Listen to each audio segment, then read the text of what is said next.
నమస్తే. ఇవాళ వార్తలకు స్వాగతం. కొమరంభీం జిల్లా తిర్యాని మండలంలో భూభారతి చట్టంపై అవగాహన. జిల్లా కలెక్టర్ వెంకటేష్ దోత్రే గ్రామాల్లో నెలకొన్న భూ సమస్యలపై సత్వరమే పరిష్కరించి భూభారతి చట్టం ద్వారా పరిష్కారం దొరుకుతుందని కొమరంభీం జిల్లా కలెక్టర్ వెంకటేష్ దోత్రే అన్నారు.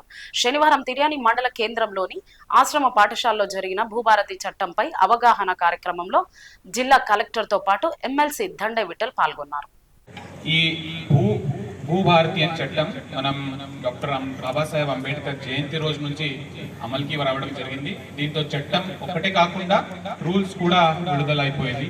సో రెండు మనకు అమలుకి జూన్ 2 నుంచి ఒక్కొక్క గ్రామానికి రావడం జరుగుతుంది.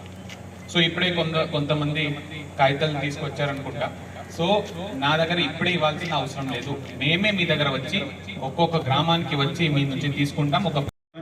ఇంత మంచి చట్టం తీసుకొచ్చినందుకు రాష్ట్ర ప్రభుత్వానికి గౌరవ ముఖ్యమంత్రి రేవంత్ రెడ్డి గారు కూడా ధన్యవాదాలు తెలుపుకుంటూ మరి ఈ రోజున కార్యక్రమానికి వచ్చేసిన ప్రతి ఒక్కరు కూడా మనస్ఫూర్తిగా అభినందనలు. హ్యూమన్ రిసోర్స్ అంటే జనాలు, ఇప్పుడు లైసెన్స్ సర్వేయర్ వస్తున్నారు, గ్రామ పాలన అధికారి వస్తున్నారు.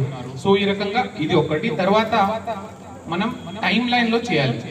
ఏమైనా ఉంటే మనం టైం ఫ్రేమ్ లో మనం అది పరిష్కారం చేయాలి. సో ఈ రకంగా అన్ని దీంట్లో పెట్టడం జరిగింది. సో ఇప్పుడే మీరు ఒక్కొక్క పాయింట్ లో మనం చూద్దాం. సో తర్వాత మీరు కూడా బయట పోయి కూడా ఇది చెప్పడం జరుగుతుంది. అందుకనే జస్ట్ నెక్స్ట్